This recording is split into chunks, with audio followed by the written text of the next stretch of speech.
આજ હું તમને એક બહુ નાની પણ બહુ જ મહત્વપૂર્ણ જાણકારી આપું છું. અત્યારે ચૈતર મહિનો ચાલી રહ્યો છે.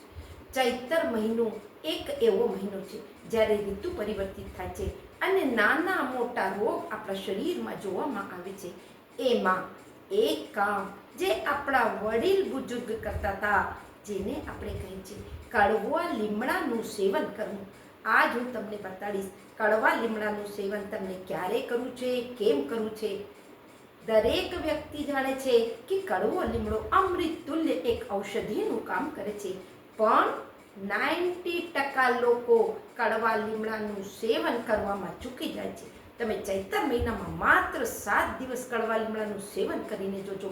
જે ફાયદા મળશે એ અત્યારે હું તમને ગણાવીશ. હું Kalpanaben Rathod, acupuncture therapist, diploma in alternative medicine.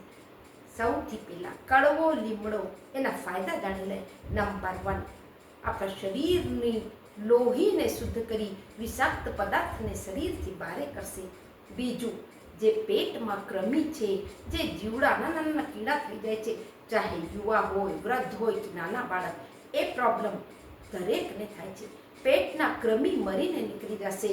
ત્રીજું, સ્કિનમાં કચકનો ગ્લો અને નિખાર આવશે. ચામડીના રોગ દૂર થઈ જશે. અને એની સાથે જે ઉનાળામાં તમને તાવ, તરિયો, શરદી, ઉધરસ, કફ થાય છે, એનાથી પણ બચાવશે. શરીરમાં શીતળતા આપશે, ઇમ્યુનિટી બૂસ્ટ કરશે. સુગરવાળા માટે તો ઉત્તમ ઔષધિનું કામ કરે છે. આના ફાયદા એટલા વધુ છે જે હું તમને ટૂંકમાં કેમ બતાવી શકું. હવે કડવો લીમડો ક્યારે લેવો અને કેટલો લેવો. કડવા લીમડાના 5 થી 7 પાન સવારે તમે નિર્ણય કોઠે ચાવીને ખાઈ લેજો. દાંત મજબૂત થશે અને દાંતના રોગ પણ દૂર થઈ જશે.